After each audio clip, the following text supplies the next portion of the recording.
A gusto en mi piel, un podcast by SVR para expertos en el cuidado de la piel. Hola de nuevo familia, bienvenidos un día más a Gusto en mi piel. Hoy tenemos un podcast algo diferente en temática, pero muy especial. Ya conocéis nuestro lema, que es el mismo que da título a nuestro programa. Pues hoy, más que nunca, os sentiréis más a gusto en vuestra piel porque vamos a daros las claves. ¿Y cómo lo haremos? Pues abordando la parte más emocional de la belleza, esos complejos sobre nuestro físico que nos atormentan y que trascienden a nuestra salud mental. Y para ello, hoy contamos con la psicóloga Ariadna García, colaboradora de los centros Gabinet Mèdic de Girona y la clínica Bit4You en Cabrera de Mar. Hola Ariadna, bienvenida, ¿cómo estás? Hola a todas, hola a todos, encantada de saludaros y un placer estar aquí con vosotros. Es un placer tenerte en este programa. Hoy es tu debut, de hecho. Bueno, y hoy hablaremos contigo de cómo la salud mental y la autoestima están profundamente conectadas con nuestra imagen física y el cuidado de nuestra piel. Comencemos por desgranar un concepto que muchas veces nos inquieta, Ariadna, la autoestima personal. ¿En qué consiste este concepto? Este es un concepto que es un muy buen punto de partida para empezar a hablar, ¿no?, sobre todo lo que vamos a hablar en este podcast, porque es un concepto aparte del que se ha hablado muchísimo. Grandes autores, grandes corrientes en psicología se han ocupado de él. De hecho, si entramos en cualquier librería, tanto en la sección de autoayuda como en la sección de psicología, seguro que encontramos libros alrededor de la autoestima, podcasts, hay mucho material, en redes hay mucho material, pero también esto al mismo tiempo hace que a veces nos desdibujemos un poco y nos perdamos en tanta información y que nos cueste saber qué es exactamente la autoestima. Yo os puedo decir cómo lo trabajo desde consulta, desde un punto de vista práctico, que es el intentar conectarnos con una mirada amplia, una mirada exhaustiva sobre nosotras mismas, una mirada conectada desde el amor, desde el respeto, desde la aceptación y que nos permita identificar todo aquello que tenemos positivo y darle valor, porque a veces nos olvidamos de dar valor a todo aquello que sí, que ya tenemos, que es bueno.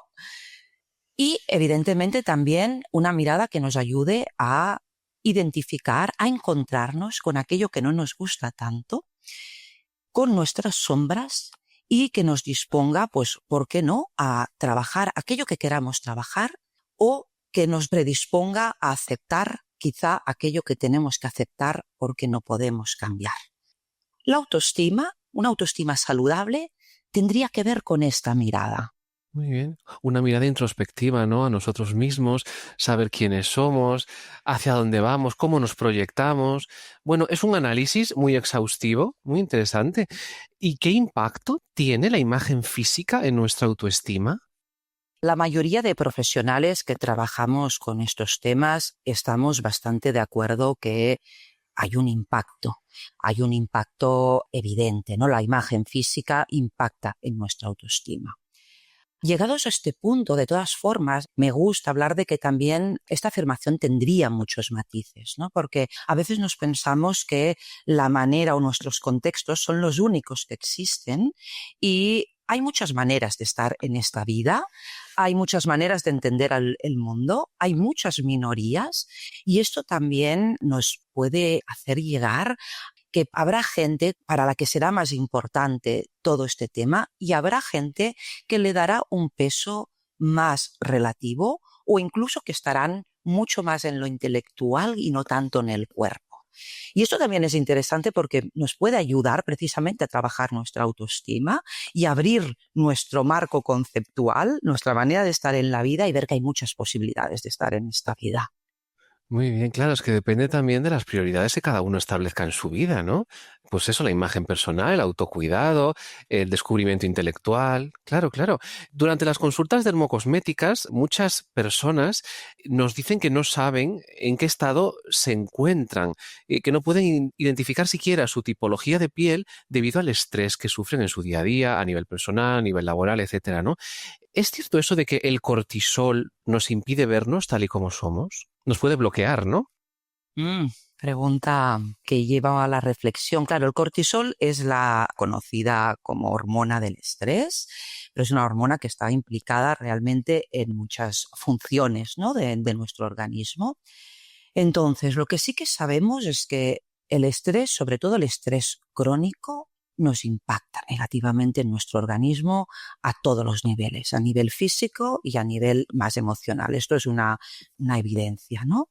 Y también sabemos que cuando sostenemos un nivel de estrés prolongado, probablemente esto va a impactar en la manera de sentir y en la manera de pensar. Por tanto, sí que estaría más en la afirmación de que el cortisol nos puede interferir en cómo nos vemos. Si yo no me siento bien, si yo estoy conectada con el miedo, con la ansiedad, con la ira, incluso probablemente mi percepción no será tan justa, no será tan cuidadosa, ¿no? Y probablemente puedo caer también en una aceleración del pensamiento que me lleve, por ejemplo, a caer en lo que desde la psicología llamamos las distorsiones cognitivas, ¿no? Es todo aquello que tiene que ver, por ejemplo, con el todo o el nada, ¿no? Donde no hay grises, ¿no? Estoy perfecta o soy un desastre, ¿no?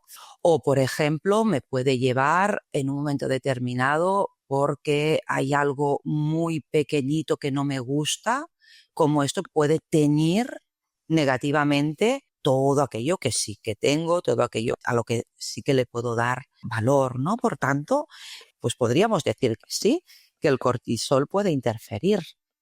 Claro, ese término que me ha gustado mucho, el de las distorsiones cognitivas, lo enfocamos muchas veces a cierto radicalismo, ¿no? De que algo tan pequeñito lo convertimos en un mundo y nos ahogamos muchas veces en un pequeño vaso de agua, ¿no? Esto hace, imagino, por lo que nos has estado comentando, que acaba por influir la percepción del estado de nuestra piel en nuestra propia autoestima, negativamente, ¿no? Totalmente, totalmente. Incluso déjame que te dé un salto más. Sí. Incluso en lo que puede llegar a ser nuestra identidad personal, ¿no? Es decir, no soy nadie si no tengo este tipo de piel, por ejemplo, ¿no? O si estoy libre de imperfecciones. Claro. De hecho, muchas veces nos comentan personas que, según el estado que tengan de su piel, esto hace que alteren sus relaciones sociales.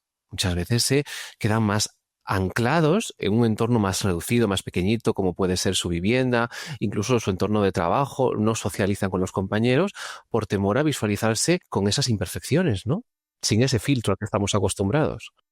Esto es así. Esto en consulta, aunque el motivo principal de consulta no sea este, es algo que puede aparecer. Y ahora estoy pensando en dos casos, ¿no? El último, recientemente, una chica de 23 años, una chica, podríamos definir como una chica muy guapa, dentro de los cánones de belleza más estándares, y es una chica que es muy consciente de su belleza, pero ella misma me decía el otro día, mira, Ariana, yo hay días, en función de cómo me veo y sobre todo también de cómo me arreglo, que me puedo sentir la persona más perfecta del mundo o tal cual ella me decía, o el superogro más asqueroso del mundo. Y me decía, yo he llegado a no salir de fiesta porque me siento de una manera o me siento de otra. Pero es más, ella me decía, y es que cuando yo me arreglo, me veo bien y me siento bien, ella es consciente del impacto que genera en los otros y cómo también los otros podemos llegar a dar respuestas, a dar un feedback como, por ejemplo, oh, eres perfecta. Ella me decía que a veces ha recibido este feedback, ¿no? Y hablábamos también un poco de la perversidad de esto, ¿no? Porque por un lado el elogio está muy bien, es algo que está considerado también como una habilidad social, pero que a la vez nos lleva a muchísima presión, ¿no? Exacto. Es decir, que a veces no es solo la crítica que puede ser perversa, el criticarnos unos a otros, sino cómo a veces el elogio, aunque esté dado, ¿no?, desde la mejor de las intenciones, a la gente que está muy preocupada por su piel, por su imagen, esto en un momento determinado puede ser un obstáculo. Y de hecho, cuando trabajamos la autoestima, uno de los obstáculos que los que ponemos foco porque sabemos que interfieren en nuestra confianza es el querer ser perfectas, el querer ser perfectos. Pues sí. Y incluso ese piropo muchas veces, que se acaba convirtiendo en una presión para nosotros, nos acaba implicando una autoexigencia mayor y eso es una espiral, incluso puede ser autodestructiva con el tiempo, porque si tú dices, ostras, hace un tiempo me veía de una forma y ahora me veo de otra, caray, algo no estoy haciendo bien. Entonces, bueno, no es muy sano. Exactamente, Néstor. Y aquí acabas de tocar también un tema que es súper interesante y clave, ¿no? Que es qué importante que es, ¿no? Que nosotros pues nos trabajemos, intentemos desarrollar una autoestima saludable, pero qué importante que es también como sociedad que nos trabajemos, adoptemos una mirada respetuosa, amorosa, compasiva, de aceptación, ¿no? También hacia Hacia los demás, los empática, ¿no? demás. La empatía, que es ese concepto que ahora intentamos, bueno, pues sacar a relucir siempre porque eso favorece también las relaciones sociales, tanto la pareja como con los compañeros, amistades, etcétera, ¿no? Bueno, una de las conclusiones que estamos extrayendo es que somos tremendamente codependientes, ¿no? De nuestra imagen, así nos vemos, así nos sentimos y en consecuencia así actuamos, dejándonos ver ante el resto o escondiéndonos, ¿no? Bueno, este caso ocurre habitualmente en la adolescencia. ¿Cómo abordas este tipo de casos en la adolescencia, Ariadna? ¿Difiere mucho el sentimiento de un adolescente preocupado por su físico con el de una persona adulta? ¿Nos comportamos igual? Claro, hemos de partir que la adolescencia es una etapa muy específica, es una etapa de grandes cambios a todos los niveles y especialmente cambios de tipo físico, y es una etapa en la que ya en condiciones ordinarias el adolescente se va a subir en una vagoneta que le va a llevar a una cierta montaña rusa emocional, ¿no? Entonces, ¿cómo abordo yo estas situaciones? Cuando un adolescente te viene a consulta porque está sufriendo por un tema de estos, sobre todo hay un primer paso que creo que es fundamental, que es el poder legitimar y validar este sufrimiento, no subestimarlo, aunque sea una pequeña cosa que objetivamente no pueda tener demasiada relevancia, ¿no? Pero es este sentido de que la persona se pueda sentir acompañada. Cuando un adolescente no se siente comprendido, el malestar emocional aumenta. Y cuando el malestar emocional aumenta, es cuando pueden aumentar las distintas conductas de riesgo. Por tanto, importantísimo, legitimar, validar este malestar. Esto es un primer paso. A partir de aquí, yo sí que invito a las personas adolescentes a explorar su mundo emocional. Me gusta conectar las personas con esta parte más de aventura, de exploración. Y en lugar quizá de poner foco concreto en aquello que nos está preocupando, sí que los invito un poco a conocer, a tomar conciencia más de cómo las cosas nos impactan. Invito a poner nombre y apellidos a aquello que estamos sintiendo. Invito a que ellos mismos también se legitimen y se validen, que no nos sintamos mal por aquello que estamos sintiendo, porque muchas veces las emociones simplemente nos informan de cómo yo estoy viviendo aquella situación, ni es bueno, ¿no? Ni es malo, pero sí que a partir de aquí, una vez hemos tomado conciencia y una vez hemos legitimado y validado aquello que sentimos, sí que invito a buscar recursos, estrategias que nos puedan ayudar a reducir la intensidad del malestar, especialmente si este malestar nos lo está haciendo pasar muy mal o interfiere incluso en nuestro día a día. Y entonces, aquí también es muy importante tener muy claro que las personas somos nosotros y nuestros contextos. Por tanto, vamos a tener que hacer seguramente un traje a medida. Las fórmulas mágicas, las fórmulas que le valen a uno, quizá no me valen a mí, porque somos las personas y nuestros contextos. Por tanto, aquí ya identificamos otro obstáculo para nuestra autoestima, que es el compararnos. La comparación es un atentado a nuestra autoestima. Ya tenemos dos, perfeccionismo y compararnos unos con otros, ¿no? Y entonces, a partir de aquí, yo, pues invito a que conozcan aquellos truquillos que van bien en función de cómo nos sintamos. Porque, por ejemplo, si yo estoy más conectado con la ira, pues lo que me va a venir bien probablemente no va a ser exactamente lo mismo que si estoy conectada con la tristeza o con el miedo. Entonces, ir a buscar esta especificidad es muy interesante. Y bueno, pues un poco este es el abordaje que yo hago con los adolescentes, ¿no? Muy desde el respeto y desde que ellos también vayan explorando. ¿Difiere con los adultos? Me preguntabas al inicio, ¿no? Si hay diferencias. Mira, yo en principio, a priori, podríamos decir que sí, pero yo también me encuentro con personas adultas que realmente tienen nulas habilidades emocionales y hay adolescentes que quizás están más sensibilizados con el tema que realmente son mucho más hábiles en la gestión de todo esto.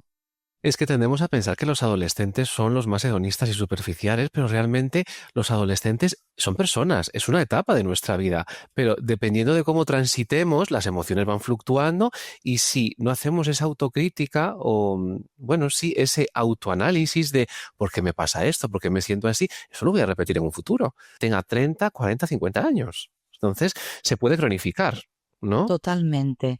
Y esto también es muy interesante, que comentas, porque a veces cuando nos encontramos que muchas veces los adolescentes pueden ser un poco reacios a venir a consulta, ¿no? Pero también una de las maneras a veces que se acaben vinculando es precisamente a través de esto que estás comentando. A veces podemos aprovechar este malestar que estamos sintiendo para adquirir herramientas, recursos, estrategias que nos van a servir para ahora, pero probablemente para el resto de nuestra vida. Claro, no, totalmente. Y en base a tu experiencia, ¿cuáles son las imperfecciones más limitantes, aquellas que nos generan más inseguridad? Acné, manchas, arrugas, flacidez. ¿Hay alguna que destaque sobre las demás? Sinceramente, aquí no sabría qué decirte. Te soy muy sincera, porque quizá desde mi experiencia en la consulta, quizá vosotros, ¿no? Desde vuestra Claro. expertise más en el mundo de la dermocosmética, podríais añadir algún elemento interesante. Pero desde mi experiencia aquí en consulta, al fin y al cabo, nos damos cuenta de que en realidad no es tanto, ¿no? Aquello en concreto, no es tanto la situación, el defecto de piel, la acné, la cicatriz, sino cómo yo vivo todo esto, ¿no? Y cómo yo pienso sobre esto que a mí me pasa, ¿no? Por tanto, no sé, mi respuesta diría que esto quizá es muy, muy subjetivo o en cualquier caso sería muy prudente porque no tengo datos suficientemente Claro. significativos para poder contestarte pues con un cierto criterio, ¿no? Supongo también en función de la edad y del momento vital puede ser que nos preocupe más unas cosas que no otras, ¿no? Sí, a eso iba y me encanta tu transparencia porque de hecho te iba a preguntar si había diferencias entre generaciones, ¿no? Según la edad o según el género, pero es que depende de dónde nos encontremos en ese momento, porque como decíamos antes, es que los sentimientos y las emociones van fluyendo. Entonces, en un momento dado, pues tenemos ciertos gustos, preocupaciones más estéticas o más intelectuales, pero después avanzamos en la vida y bueno, nos damos cuenta de que mira, es que ahora mismo no es mi prioridad, ya no me interesa tanto como antes, ¿no? Y eso me lleva a preguntarte, claro, ¿por qué será que esos defectos en la piel, como ese acné y cicatrices a los que aludías, afectan tanto nuestra confianza y motivan ese profundo impacto emocional? Es porque nos estamos comparando, como decías, ¿no? Imagino, constantemente con los demás. Yo aquí creo que hemos de hacer justicia y repartir responsabilidades. Y ¿Ah, sí? por un lado, sí, por un lado creo que hay algo que tiene que ver con cada uno de nosotros, ¿no? Es decir, el cómo hayamos podido, en qué punto estemos de desarrollo de nuestra autoestima, ¿no? Esto por un lado. Por tanto, habría factores más psicológicos internos. Pero luego volvemos a lo que decíamos antes. Probablemente también hay un gran impacto emocional por la presión social y cultural, por la mirada externa. Por tanto, quizá aquí sería bueno que no pusiéramos toda la responsabilidad en cada uno de nosotros, sino que cada uno de nosotros también sea consciente de que, bueno, a veces estamos en contextos que son muy hostiles. Sí. Contextos con una mirada muy poco amable, muy poco respetuosa, muy poco cuidadosa. Y el problema no está en nosotros, está en estos contextos, en estos entornos. Sí, acuñabas de hecho un concepto que es la presión social y eso me lleva a preguntarte cómo afecta esa presión social y esos estándares de belleza a nuestra autoestima, específicamente ligados al uso diario de las redes sociales y esa comparación que hacemos con los demás, ¿no? ¿Puede acabar esto modificando nuestro autoconcepto? Curiosa pregunta, ¿verdad? reflexiva por lo menos. Me gustaría ir también un poco más allá de quizá un poco la respuesta que podría ser más obvia, que es el que sí, ¿no? Quizá también podríamos dar un salto, ¿no? Que es el de, la gente es muy consciente de que sí, de que la mirada de los otros, la opinión de los otros, el juicio de los otros nos afecta, ¿no? Mucha gente esto es consciente, pero la dificultad a veces está en cómo hago para que esto no me afecte, ¿no? Mucha gente está en este punto, aunque a veces queramos pasar y hagamos ver que no nos importa tanto, ¿no? Las redes sociales nos influyen, los medios nos influyen, pero nos influyen para mal, pero también para bien. ¿Cuántos ejemplos hay? Lástima que ahora no recuerde los nombres, ¿no? De personas que tienen patologías en piel, defectos en piel, que a través de su experiencia y a través de explicar su proceso, por ejemplo, de aceptación o incluso los momentos de no aceptación y de malestar, son de gran ayuda para personas que puedan estar iniciándose en estos procesos, ¿no? Por tanto, las redes o un podcast de tipo divulgativo, evidentemente que puede tener un impacto muy, muy positivo, ¿no? Pero claro, totalmente. Entonces sí que es cierto que esta presión puede acabar afectando e interfiriendo en nuestro autoconcepto. Y para saber manejar o solventar este manejo de la presión por cumplir esos estándares de belleza, en ocasiones también deberemos pedir ayuda profesional, si no somos capaces de nosotros mismos solventarlo, ¿no? O nuestro entorno tampoco es favorable para eso. Totalmente, totalmente. Es decir, esto sí que es interesante, ¿no? De que hemos de responsabilizarnos de nuestro bienestar, pero también es cierto que allí donde no llegamos nosotros hemos de poder levantar la mano, buscar alianzas, buscar ayuda. Ayuda en nuestro ámbito personal, gente que sabemos que nos quieren, que no nos juzgan, ¿no? Que desean lo mejor para nosotros, para nosotras. Y evidentemente, si no, en manos de profesionales. Y también hay algo que es muy interesante y pienso que es una competencia a desarrollar fundamental hoy en día en lo personal y en lo profesional, que es esta competencia que tiene que ver con el buen pensar, con el pensamiento analítico crítico, el que busquemos referencias sólidas, referencias, que aquí está también la dificultad a veces de encontrar estas voces que no siempre las encontramos en Internet, no siempre las encontramos en las redes, o sí, pero hemos de rebuscar un poquito más, ¿no? Estas referencias que nos ayudan a plantearnos aquello que nos viene dado, o incluso hay un concepto que viene de la filosofía que yo lo encuentro muy interesante, que es la ética de la duda, ¿no? Incluso estando yo convencido de que aquello es así, démosle una vuelta y planteémonos que aquello puede ser que no sea así, ¿no? Este cuestionamiento nos puede ayudar a este buen pensar, ¿no? El replanteamiento de lo dado por hecho, ¿no? Claro, cuestionarnos ciertas cosas que muchas veces ya, bueno, pues nos vienen de cuna y decimos, ¿y esto por qué es así? Bueno, ese análisis sí nos hace avanzar, en efecto, claro. Y puede ser también una estrategia para aceptarnos a nosotros mismos y todo lo que dicen los demás de nosotros, ¿no? Bueno, es otra opción. Totalmente, totalmente. Y ahora me has hecho pensar también en el caso que os contaba, ¿no? De esta Sí. chica en consulta, que precisamente yo le pregunté, llegábamos al punto de decir, vale, muy bien, ¿no? ¿Cómo encontramos criterios de realidad, criterios que nos ayuden a pensar bien, ¿no? ¿Y sabes cuál fue su respuesta? Su respuesta fue, Ariadna, yo pruebo aquello que me dicen, lo pruebo en mí.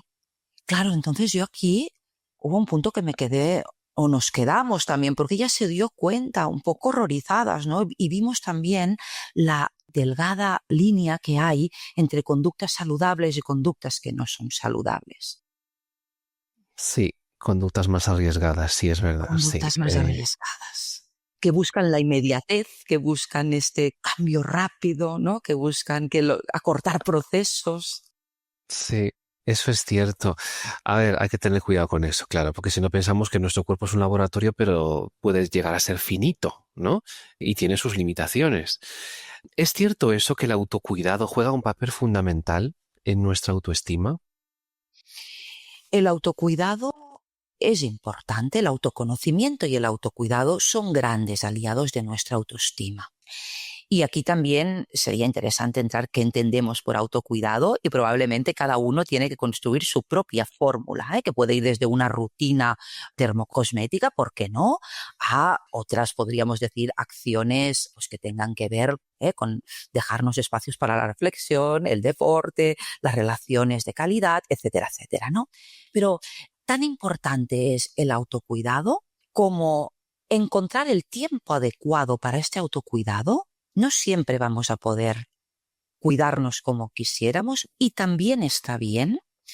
Y también es muy importante desde dónde ejercemos este autocuidado. Porque si lo ejercemos desde la exigencia, desde la tiranía, desde el sentirnos culpables si no hacemos según qué, probablemente ya no es autocuidado. Por tanto, autocuidado sí, pero también aceptemos que no siempre vamos a poder cuidarnos como nos están diciendo, como nos gustaría, y no siempre va a ser el momento adecuado. Quizá hay momentos que hay otras prioridades y que evidentemente hemos de intentar buscar estos ratitos, ¿no?, de poder cuidarnos, pero también no sentirnos mal si hay un día pues que tampoco podemos.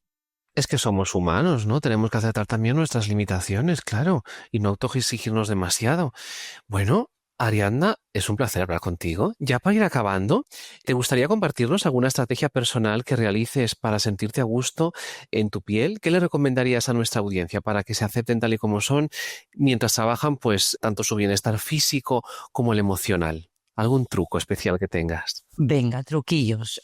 Desde cosas más, podríamos decir, prácticas y cotidianas, yo sí que intento mantener unas ciertas rutinas en todo. Las rutinas son grandes aliadas de nuestra salud física, de nuestra salud emocional.